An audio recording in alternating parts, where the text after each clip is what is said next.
ಮಿತ್ರರೇ ನಮಸ್ಕಾರ. ಮಿತ್ರರೇ, ಭಾರಿ ಹೈಡ್ರಾಮಾದ ಬಳಿಕ ಭಾರತ ಮತ್ತು ಪಾಕಿಸ್ತಾನದ ನಡುವೆ T20 ವಿಶ್ವಕಪ್ ಮ್ಯಾಚ್ ನಡೆಯುವಂಥದ್ದು ಫೈನಲ್ ಆಗಿದೆ. ಪಾಕಿಸ್ತಾನ ಒಪ್ಕೊಂಡಿದೆ, ನಾವು ಭಾರತದ ವಿರುದ್ಧ ಮ್ಯಾಚ್ ಆಡ್ತೀವಿ ಅಂತ.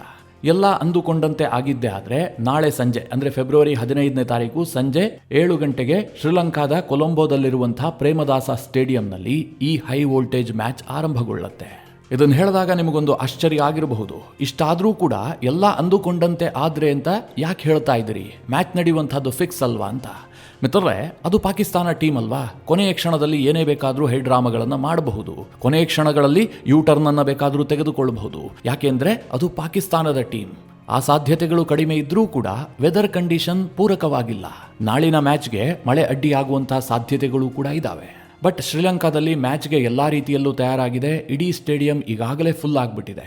ಒಂದೇ ಒಂದು ಟಿಕೆಟ್ ಕೂಡ ಖಾಲಿ ಉಳಿದಿಲ್ಲ. ಒಂದು ಕಡೆ ಪಾಕಿಸ್ತಾನ, ಇನ್ನೊಂದು ಕಡೆ ಭಾರತ. ಶ್ರೀಲಂಕಾಗೂ ಇದಕ್ಕೂ ಸಂಬಂಧವೇ ಇಲ್ಲ. ಆದರೂ ಸಹ ಶ್ರೀಲಂಕಾದ ಸ್ಟೇಡಿಯಂ ಫುಲ್ ಆಗಿಬಿಟ್ಟಿದೆ. ಭಾರತದಿಂದಲೂ ಸಹ ಸಾವಿರಾರು ಸಂಖ್ಯೆಯಲ್ಲಿ ಮ್ಯಾಚ್ ನೋಡೋದಕ್ಕೆ ಶ್ರೀಲಂಕಾಗೆ ಹೋಗಿದ್ದಾರೆ. ಹಾಗೆ ಪಾಕಿಸ್ತಾನದಿಂದಲೂ ಕೂಡ ಶ್ರೀಲಂಕಾಗೆ ಬಂದಿದ್ದಾರೆ. ಮಿತ್ರರೇ, ಮ್ಯಾಚ್ ಏನಾಗಬಹುದು? ಭಾರತ ಮತ್ತು ಪಾಕಿಸ್ತಾನದ ಟೀಮ್ ಹೇಗಿದೆ? ಈ ಪ್ರಶ್ನೆಯನ್ನು ಕೇಳಿದ್ರೆ ಬಹುತೇಕರು ಭಾರತ ತುಂಬ ಸ್ಟ್ರಾಂಗ್ ಆಗಿದೆ, ಭಾರತಕ್ಕೆ ಎಲ್ಲಿ ಪಾಕಿಸ್ತಾನ ಸರಿಸಮ ಅಂತ ಹೇಳಿಬಿಡ್ತಾರೆ. ಹಾಗಿಲ್ಲ ಮಿತ್ರರೇ, ಶ್ರೀಲಂಕಾದಲ್ಲಿ ಮ್ಯಾಚ್ ನಡೀತಾ ಇರೋದ್ರಿಂದಾಗಿ ಇಬ್ಬರ ಸ್ಟ್ರೆಂತ್ ಮತ್ತು ವೀಕ್ನೆಸ್ಸನ್ನು ನಾವು ಗಮನಿಸಬೇಕಾಗುತ್ತೆ. ಅದರಲ್ಲೂ ಮುಖ್ಯವಾಗಿ ಪಾಕಿಸ್ತಾನ ಒಂದು ಮೋಸದ ಆಪ್ಷನ್ ಅನ್ನು ಕೂಡ ತನ್ನ ಟೀಮ್ನಲ್ಲಿ ಇಟ್ಕೊಂಡಿದೆ. ಬಹಳ ಕಾಂಟ್ರವರ್ಸಿಯೂ ಕೂಡ ಅದರ ವಿಚಾರದಲ್ಲಿ ಕ್ರಿಯೇಟ್ ಆಗ್ತಾ ಇದೆ. ಕ್ರಿಕೆಟ್ ದುನಿಯಾದಲ್ಲಿ ಆ ಬಗ್ಗೆ ಬಹಳ ದೊಡ್ಡ ಚರ್ಚೆಯೂ ಕೂಡ ನಡೀತಾ ಇದೆ. ಇದೆಲ್ಲ ವಿಚಾರವಾಗಿ ಈ ವಿಡಿಯೋದಲ್ಲಿ ನಿಮಗೆ ಡೀಟೇಲ್ ಆಗಿ ಮಾಹಿತಿ ಕೊಡುವಂತಹ ಪ್ರಯತ್ನ ಮಾಡ್ತೀನಿ. ಬಹಳ ಇಂಟ್ರೆಸ್ಟಿಂಗ್ ವಿಚಾರ. ನೀವು ಈ ವಿಡಿಯೋನ ಕೊನೆವರೆಗೂ ಮಿಸ್ ಮಾಡದೆ ನೋಡಿ. ಮೇಲ್ನೋಟಕ್ಕೆ ನೋಡಿದ್ರೆ ಭಾರತ ಗೆಲ್ಲುವಂತಹ ಫೇವರೇಟ್, ಅದರಲ್ಲಿ ಯಾವುದೇ ಡೌಟ್ ಇಲ್ಲ. ಆದರೆ ವಿಶ್ವಕಪ್ನಲ್ಲಿ ಕಳೆದ 2 ಪಂದ್ಯಗಳನ್ನು ಭಾರತ ಆಡಿದಂತಹ ರೀತಿ ಇದೆಯಲ್ಲ, ಅದನ್ನು ನೋಡಿದಂತಹ ಸಂದರ್ಭದಲ್ಲಿ ಸ್ವಲ್ಪ ಅನುಮಾನ ಬರುತ್ತೆ. ಭಾರತ ಗೆದ್ದೇ ಬಿಡುತ್ತೆ ಅಂತ ಹೇಳೋದಕ್ಕೆ ಸಾಧ್ಯ ಇಲ್ಲ ಅಂತ ಅನೇಕರು ಅಭಿಪ್ರಾಯವನ್ನು ಕೂಡ ವ್ಯಕ್ತಪಡಿಸ್ತಾ ಇದ್ದಾರೆ. US ವಿರುದ್ಧ ಭಾರತ ಯಾವ ರೀತಿಯಾಗಿ ಪಂದ್ಯವನ್ನು ಆಡಿತು ಅಂತ ನೀವೆಲ್ಲ ನೋಡಿದಿರಿ. ಅವತ್ತು ಬಹಳ ಹೆಣಗಾಟ ಮಾಡಿ ಗೆಲ್ಲುವಂತಹ ಪರಿಸ್ಥಿತಿ ಉಂಟಾಯಿತು. US ವಿರುದ್ಧದ ಪಂದ್ಯವನ್ನು ಭಾರತ ಗೆಲ್ತು ಅಂತಾದರೆ ಅದಕ್ಕೆ ಕಾರಣ ಸೂರ್ಯಕುಮಾರ್ ಯಾದವ್ ಮತ್ತು ಭಾರತದ ಬೌಲರ್ಗಳು. ಉಳಿದಂತೆ ಭಾರತದ ಬಲಿಷ್ಠ ಬ್ಯಾಟಿಂಗ್ ಪಡೆ ಅವತ್ತು ನೆಲ ಕಚ್ಚಿತ್ತು. ನೆಮಿಬಿಯಾ ವಿರುದ್ಧವೂ ಕೂಡ ಭಾರತ ಭರ್ಜರಿ ವಿಜಯವನ್ನು ದಾಖಲಿಸಿತು. ಆದರೆ ಇಡೀ ಮ್ಯಾಚನ್ನು ಭಾರತ ಡಾಮಿನೇಟ್ ಮಾಡ್ತು ಹಾಗೆ ಹೇಳೋದಕ್ಕೆ ಸಾಧ್ಯ ಇಲ್ಲ. ಯಾಕೆ ಅಂತಂದರೆ ಭಾರತದ ಬ್ಯಾಟಿಂಗ್ ಉತ್ತಮವಾಗಿ ಆರಂಭವಾದರೂ ಕೂಡ ನೆಮಿಬಿಯಾದ ಸ್ಪಿನ್ ಬೌಲಿಂಗ್ಗೆ ಭಾರತ ಸ್ವಲ್ಪ ತಡಕಾಡ್ತು. ಮೊದಲ 10 ಓವರ್ನಲ್ಲಿ ಬಂದಂತಹ ರನ್ಗಳು ಎರಡನೇ 10 ಓವರ್ಗಳಲ್ಲಿ ಬಂದಿಲ್ಲ. ನೆಮಿಬಿಯಾ ಮತ್ತು US ಟೀಮ್ಗಳಿಗೆ ಹೋಲಿಸಿದರೆ ಪಾಕಿಸ್ತಾನದ ಟೀಮ್ ಸಿಕ್ಕಾಪಟ್ಟೆ ಸ್ಟ್ರಾಂಗ್ ಆಗಿದೆ. ಎರಡನೇದಾಗಿ ಮ್ಯಾಚ್ ನಡೀತಾ ಇರುವಂತಹದ್ದು ಶ್ರೀಲಂಕಾದ ಕೊಲಂಬೋ ಪ್ರೇಮದಾಸ ಸ್ಟೇಡಿಯಂನಲ್ಲಿ. ಪಾಕಿಸ್ತಾನ ಈಗಾಗಲೇ ಅಲ್ಲಿ 2 ಮ್ಯಾಚ್ಗಳನ್ನು ಆಡಿದೆ. ಪಾಕಿಸ್ತಾನ ಒಂದು ಹಂತದಲ್ಲಿ ಪಿಚ್ಗೆ ಹೊಂದಿಕೊಂಡಿದೆ. ಫಸ್ಟ್ ಮ್ಯಾಚ್ ಪಾಕಿಸ್ತಾನದ್ದು ಬಹಳ ಕಳಪೆಯಾಗಿತ್ತು. ಎರಡನೇ ಮ್ಯಾಚ್ನಲ್ಲಿ ಅವರು US ಅನ್ನು ಎದುರಿಸಿದ್ರು. ಅಮೆರಿಕದ ವಿರುದ್ಧ ಅವರೊಂದು ಕಂಫರ್ಟೇಬಲ್ ಆದಂತಹ ಜಯವನ್ನು ದಾಖಲಿಸಿದ್ದಾರೆ. ಆದರೆ ಭಾರತ ಈ ವಿಶ್ವಕಪ್ ಸರಣಿಯಲ್ಲಿ ಶ್ರೀಲಂಕಾದ ಪಿಚ್ನಲ್ಲಿ ಇದುವರೆಗೂ ಕೂಡ ಆಡಿಲ್ಲ. ಮೊದಲ ಮ್ಯಾಚ್ ಮುಂಬೈನಲ್ಲಿ ಆಡಿದ್ರೆ ಎರಡನೇ ಮ್ಯಾಚ್ ಅನ್ನು ದೆಹಲಿಯಲ್ಲಿ ಆಡಿದೆ. ಹೀಗಾಗಿ ಭಾರತಕ್ಕೆ ಶ್ರೀಲಂಕಾದ ಪಿಚ್ ಹೊಸತು. ಆದರೆ ಪಾಕಿಸ್ತಾನ ಈಗಾಗಲೇ ಆ ಪಿಚ್ಗೆ ಹೊಂದಿಕೊಂಡಿದೆ. ಹಾಗಾದ್ರೆ ಮಿತ್ರರೇ, ಭಾರತ ಮತ್ತು ಪಾಕಿಸ್ತಾನದ ಸ್ಟ್ರೆಂತ್ ಏನು, ವೀಕ್ನೆಸ್ ಏನು ನೋಡೋದಾದ್ರೆ ಮೊದಲಿಗೆ ಭಾರತದ ವಿಚಾರವನ್ನು ಮಾತನಾಡೋಣ. ಭಾರತ ಬಲಿಷ್ಠವಾದಂತಹ ಬ್ಯಾಟಿಂಗ್ ಪಡೆಯನ್ನು ಹೊಂದಿದೆ. ಇದನ್ನು ಯಾರೂ ಕೂಡ ತಳ್ಳಿ ಹಾಕೋದಕ್ಕೆ ಸಾಧ್ಯವೇ ಇಲ್ಲ. ಇವತ್ತು ವಿಶ್ವಕಪ್ಗೆ 20 ಟೀಮ್ಗಳು ಬಂದಿದಾವಲ್ಲ, ಈ 20 ಟೀಮ್ಗಳಲ್ಲಿ ಅತ್ಯಂತ ಬಲಿಷ್ಠವಾದಂತಹ ಬ್ಯಾಟಿಂಗ್ ಪಡೆ ಯಾರ ಬಳಿಯಲ್ಲಿದೆ ಕೇಳಿದ್ರೆ ಅದು ಅನ್ಡೌಟೆಡ್ಲಿ ಭಾರತದ ಬಳಿಯಲ್ಲೇ. ನೀವೇ ನೋಡ್ತಾ ಹೋಗಿ. ಇಶಾಂತ್ ಕಿಶನ್, ತಿಲಕ್ ವರ್ಮಾ, ಸಂಜು ಸ್ಯಾಮ್ಸನ್, ಸೂರ್ಯಕುಮಾರ್ ಯಾದವ್, ಹಾರ್ದಿಕ್ ಪಾಂಡ್ಯ, ಶಿವಮ್ ದುಬೆ, ರಿಂಕು ಸಿಂಗ್, ಅಕ್ಷರ್ ಪಟೇಲ್, ಅಂದರೆ ನಂಬರ್ 8 ವರೆಗೂ ಕೂಡ ಭಾರತದ ಬ್ಯಾಟಿಂಗ್ ಪಡೆ ಇದೆ. ಇಲ್ಲಿ ಒಂದು ಡೌಟ್ ಏನು ಕೇಳಿದ್ರೆ ಸಂಜು ಸ್ಯಾಮ್ಸನ್ ಆಡ್ತಾರಾ ಅಥವಾ ಅಭಿಷೇಕ್ ಶರ್ಮಾ ವಾಪಸ್ ಬರ್ತಾರಾ ಅಂತ. ಇದೊಂದು ಭಾರತಕ್ಕೆ ಸ್ವಲ್ಪ ಸಮಸ್ಯೆ ಆಗಿದೆ. ಸಂಜು ಸ್ಯಾಮ್ಸನ್ ಅದ್ಭುತವಾಗಿ ಆಡ್ತಾ ಇಲ್ಲ, ಅವರು ಫಾರ್ಮ್ನಲ್ಲೂ ಕೂಡ ಇಲ್ಲ. ಆದರೆ ಅಭಿಷೇಕ್ ಶರ್ಮಾಗೆ ಅನಾರೋಗ್ಯ ಉಂಟಾಗಿತ್ತು. ಅವರಿಗೆ ಹೊಟ್ಟೆ ಸಮಸ್ಯೆ ಆದ ಕಾರಣದಿಂದಾಗಿ ಅವರು ಕಳೆದ ಮ್ಯಾಚ್ನಲ್ಲಿ ಆಡಿಲ್ಲ. ಅವರ ಬದಲಾಗಿ ಸಂಜು ಸ್ಯಾಮ್ಸನ್ ಆಡಿದ್ರು. ಈಗ ಅಭಿಷೇಕ್ ಶರ್ಮಾ ವಾಪಸ್ ಬರ್ತಾರಾ ಇಲ್ವಾ ಅನ್ನೋದ್ರ ಬಗ್ಗೆ ಸಾಕಷ್ಟು ಡೌಟ್ ಇದಾವೆ. ಅವರು ಆಸ್ಪತ್ರೆಯಿಂದ ಡಿಸ್ಚಾರ್ಜ್ ಆಗಿದ್ದಾರೆ, ಟೀಮನ್ನು ಸೇರ್ಕೊಂಡಿದ್ದಾರೆ. ಆದರೆ ನಾಳಿನ ಮ್ಯಾಚ್ ಅನ್ನ ಆಡ್ತಾರಾ ಇಲ್ವಾ ಅನ್ನೋದ್ರ ಬಗ್ಗೆ ಇನ್ನೂ ಯಾವುದೇ ಕನ್ಫರ್ಮೇಷನ್ ಇಲ್ಲ. ಒಂದು ವೇಳೆ ಅಭಿಷೇಕ್ ಶರ್ಮಾ ಭಾರತದ ಟೀಮ್ಗೆ ಮರಳಿದ್ದೇ ಆದ್ರೆ ಭಾರತದ ಸ್ಟ್ರೆಂತ್ ಜಾಸ್ತಿ ಆಗುತ್ತೆ, ಅದರಲ್ಲೇನೂ ಡೌಟ್ ಇಲ್ಲ. ಒಂದು ಹಂತದಲ್ಲಿ ಭಾರತಕ್ಕೆ ಅಭಿಷೇಕ್ ಶರ್ಮಾರ ಅವಶ್ಯಕತೆಯೂ ಕೂಡ ಇದೆ. ಇದಕ್ಕೂ ಒಂದು ಕಾರಣ ಇದೆ. ಶ್ರೀಲಂಕಾದ ಪಿಚ್ ಇದೆಯಲ್ಲ, ಇದು ಸ್ಪಿನ್ಗೆ ಬಹಳ ಅನುಕೂಲಕಾರಿಯಾಗಿದೆ. ಹೀಗಾಗಿ ಪಾಕಿಸ್ತಾನದವರು ಅತಿ ಹೆಚ್ಚಿನ ಸಂಖ್ಯೆಯಲ್ಲಿ ಸ್ಪಿನ್ ಬೌಲರ್ಸ್ಗಳನ್ನು ಕಣಕ್ಕಿಳಿಸ್ತಾರೆ.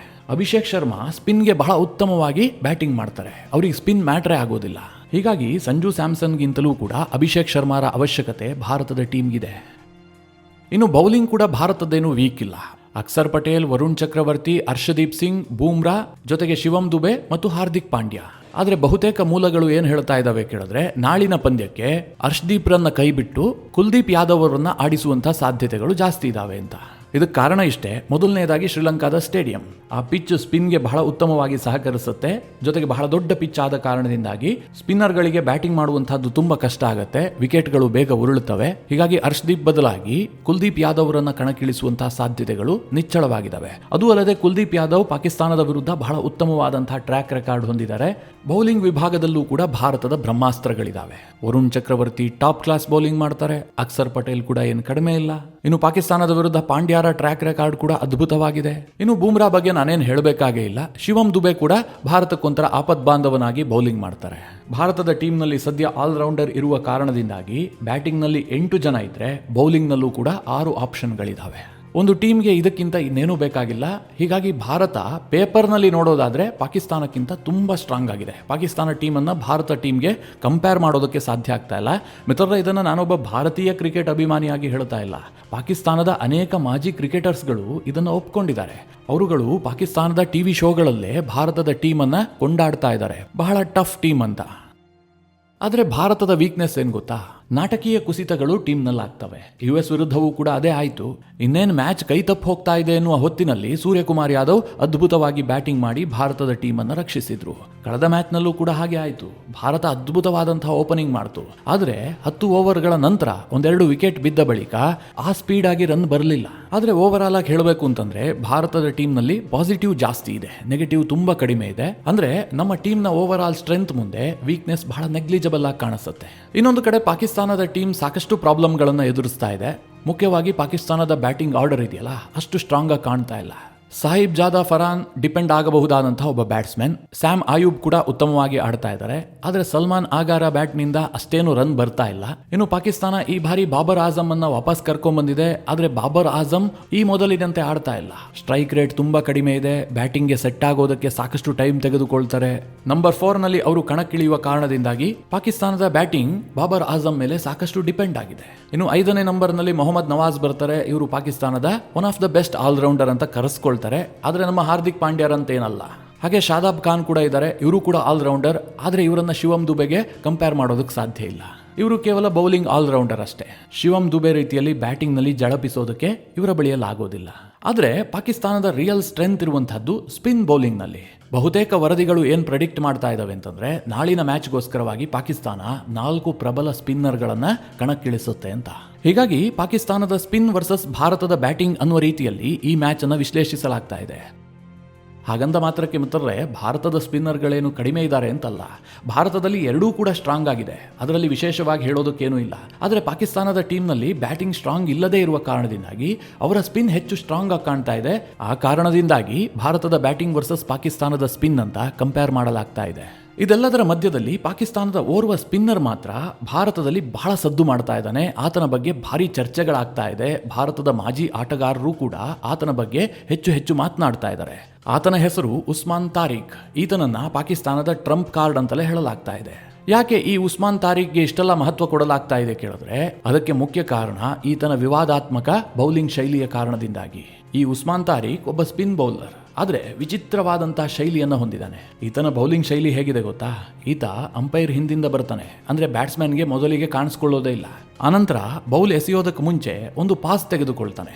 ಅಂದ್ರೆ ಕೆಲ ಮಿಲಿ ಸೆಕೆಂಡ್ಗಳ ಕಾಲ ಯಾವುದೇ ಆಕ್ಷನ್ ಇಲ್ಲದೆ ನಿಂತ್ಕೊಳ್ತಾನೆ. ಅದಾದ ಬಳಿಕ ಬೌಲ್ ಎಸಿತಾನೆ. ಇದರಿಂದ ಸಹಜವಾಗಿ ಬ್ಯಾಟ್ಸ್ಮನ್ಗೆ ಒಂದು ಕನ್ಫ್ಯೂಷನ್ ಕ್ರಿಯೇಟ್ ಆಗುತ್ತೆ. ಜಡ್ಜ್ ಮಾಡೋದಕ್ಕೆ ಹೆಚ್ಚಿನ ಸಮಯ ಸಿಗೋದಿಲ್ಲ. ಈ ಉಸ್ಮಾನ್ ತಾರಿಕ್ನ ಬೌಲಿಂಗ್ ಶೈಲಿ ಇದೆಯಲ್ಲ, ಬಹಳ ವಿವಾದವನ್ನ ಹುಟ್ಟು ಹಾಕಿತ್ತು. ಆದ್ರೆ ಈತ ಎಲ್ಲ ICCಯ ನಿಯಮಗಳಲ್ಲಿ ಪಾಸ್ ಆಗಿದ್ದಾನೆ. ICCಯ ನಿಯಮಗಳ ಪ್ರಕಾರ ಈತ ಏನೂ ತಪ್ಪು ಮಾಡ್ತಾ ಇಲ್ಲ. ಆದ್ರೆ ಬೌಲ್ ಎಸೆಯುವ ಮುನ್ನ ಆತ ಒಂದು ಪಾಸ್ ಕೊಡ್ತಾನಲ್ಲ, ಅದು ಸರಿನಾ ತಪ್ಪಾ ಅನ್ನೋದಕ್ಕೆ ICCಯಲ್ಲಿ ಯಾವುದೇ ರೂಲ್ಸ್ ಇಲ್ಲ. ಈತ ಬೌಲಿಂಗ್ ಮಾಡಿದಂತಹ ಬಹುತೇಕ ಮ್ಯಾಚ್ಗಳಲ್ಲಿ ಈತನಿಗೆ ಯಶಸ್ಸು ಕೂಡ ಸಿಕ್ಕಿದೆ. ಮೊನ್ನೆ ಕೂಡ ಅಮೆರಿಕ ವಿರುದ್ಧ 4 ಓವರ್ಗಳನ್ನು ಮಾಡಿ ಪ್ರಮುಖವಾದಂತಹ 3 ವಿಕೆಟ್ಗಳನ್ನು ಕಿತ್ತಿದ್ದ. ಈ ಉಸ್ಮಾನ್ ತಾರಿಕ್ನನ್ನ ಭಾರತದ ವಿರುದ್ಧದ ಪಂದ್ಯದಲ್ಲಿ ಪಾಕಿಸ್ತಾನ ಟ್ರಂಪ್ ಕಾರ್ಡ್ ಆಗಿ ಬಳಸುವಂತಹ ಸಾಧ್ಯತೆ ಇದೆ. ಶ್ರೀಲಂಕಾದ ಪಿಚ್ನಲ್ಲಿ ಈತನಿಗೆ ಯಶಸ್ಸು ಸಿಗುವಂತಹ ಸಾಧ್ಯತೆಗಳು ಜಾಸ್ತಿ ಇದ್ದಾವೆ. ಭಾರತೀಯ ಬ್ಯಾಟ್ಸ್ಮನ್ಗಳು ಈತನನ್ನ ಹೆಚ್ಚು ಫೋಕಸ್ ಮಾಡಬೇಕು, ಅದರ ಬಗ್ಗೆ ಸ್ಟಡಿ ಮಾಡಿಕೊಂಡೇ ಫೀಲ್ಡಿಗೆ ಇಳಿಬೇಕು ಅಂತ ಅನೇಕ ಮಾಜಿ ಆಟಗಾರರು ಭಾರತದ ಟೀಮ್ಗೆ ಸಲಹೆ ಕೊಟ್ಟಿದ್ದಾರೆ.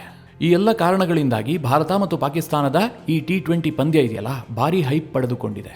ಆದರೆ ನಿಮಗೆ ನೆನಪಿರಲಿ, ಶ್ರೀಲಂಕಾದಲ್ಲಿ ಆಡುವಂತಹ ಪಂದ್ಯಗಳು ಯಾವತ್ತೂ ಕೂಡ ಇಬ್ಬರ ನಡುವಿನ ಪಂದ್ಯ ಆಗಿರೋದಿಲ್ಲ, ಅದು ಮೂವರ ನಡುವಿನ ಪಂದ್ಯ ಆಗಿರುತ್ತೆ. ಅಲ್ಲಿನ ವೆದರ್ ಕೂಡ 2 ಟೀಮ್ಗಳ ಜೊತೆಗೆ ಆಟ ಆಡ್ತಾ ಇರುತ್ತೆ. ನಾಳೆ ಪಂದ್ಯ ಇರುವಂತಹದ್ದು ಸಂಜೆ 7 ಗಂಟೆಗೆ, ಆದರೆ 5 ಗಂಟೆ ಸುಮಾರಿಗೆ ಮಳೆ ಬರುವಂತಹ ಸಾಧ್ಯತೆ ಇದೆ ಅಂತ ಶ್ರೀಲಂಕಾದ ವೆದರ್ ಡಿಪಾರ್ಟ್ಮೆಂಟ್ ರಿಪೋರ್ಟ್ ಮಾಡಿದೆ. 5 ಗಂಟೆಗೆ ಮಳೆ ಬಂದರೆ ಮ್ಯಾಚ್ಗೇನು ಪ್ರಾಬ್ಲಮ್ ಆಗೋದಿಲ್ಲ, ಯಾಕೆಂದರೆ ಶ್ರೀಲಂಕಾದ ಈ ಪ್ರೇಮದಾಸ ಸ್ಟೇಡಿಯಂ ಇದೆಯಲ್ಲ ಉತ್ತಮವಾದಂತಹ ಡ್ರೈನೇಜ್ ಸಿಸ್ಟಮ್ ಅನ್ನು ಹೊಂದಿದೆ. ಹೀಗಾಗಿ ಮಳೆ ನೀರನ್ನು ವೇಗವಾಗಿ ತೆರವು ಮಾಡಬಹುದು. ಒಂದು ವೇಳೆ 5 ಗಂಟೆಗೆ ಮಳೆ ಬಂದಿದ್ದೆ ಆದರೆ 7 ಗಂಟೆಯ ಮ್ಯಾಚ್ಗೆ ಹೆಚ್ಚೇನು ಪ್ರಾಬ್ಲಮ್ ಆಗ್ಲಿಕ್ಕಿಲ್ಲ. ಅದೇ ಮಿತ್ರರೇ, 7 ಗಂಟೆ ಸುಮಾರಿಗೆ ಏನಾದರೂ ಮಳೆ ಬಂದು ಮಧ್ಯದಲ್ಲಿ ಅಡ್ಡಿ ಆಗಿದ್ದೆ ಆದರೆ ಅದು 100% ಮ್ಯಾಚ್ನ ರಿಸಲ್ಟ್ನ ಮೇಲೆ ಪರಿಣಾಮ ಬೀರುವಂತಹ ಸಾಧ್ಯತೆಗಳಿರ್ತವೆ. ಯಾರೋ ಒಬ್ಬರಿಗೆ ಬೆನಿಫಿಟ್ ಆಗುತ್ತೆ, ಅದು ಪಾಕಿಸ್ತಾನಕ್ಕೂ ಆಗಿರಬಹುದು, ಭಾರತಕ್ಕೆ ಬೇಕಾದರೂ ಆಗಿರಬಹುದು. ಒಟ್ಟಿನಲ್ಲಿ ನಾಳೆ ಒಂದು ಜಿದ್ದಿನ ಪಂದ್ಯಕ್ಕೆ ಶ್ರೀಲಂಕಾ ಸಾಕ್ಷಿಯಾಗತ್ತೆ.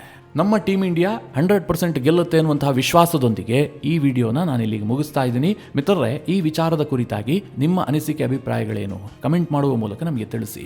ಹಾಗೆ ನಿಮಗೆ ಈ ವಿಡಿಯೋ ಇಷ್ಟವಾದರೆ ಲೈಕ್ ಮಾಡಿ, ಜೊತೆಗೆ ನೀವಿನ್ನೂ ನಿಮ್ಮ ನೆಚ್ಚಿನ ಸಂಸ್ಕಾರ ಸೌರಭ ಯೂಟ್ಯೂಬ್ ಚಾನಲ್ನ ಸಬ್ಸ್ಕ್ರೈಬ್ ಮಾಡಿಲ್ಲ ಅಂತಾದರೆ ಈ ಕೂಡಲೇ ಸಬ್ಸ್ಕ್ರೈಬ್ ಮಾಡಿ ಮುಂದಿನ ಎಲ್ಲ ಅಪ್ಡೇಟ್ಗಳ ನೋಟಿಫಿಕೇಷನ್ಗಾಗಿ ಬೆಲ್ ಐಕಾನ್ ಒತ್ತಿ.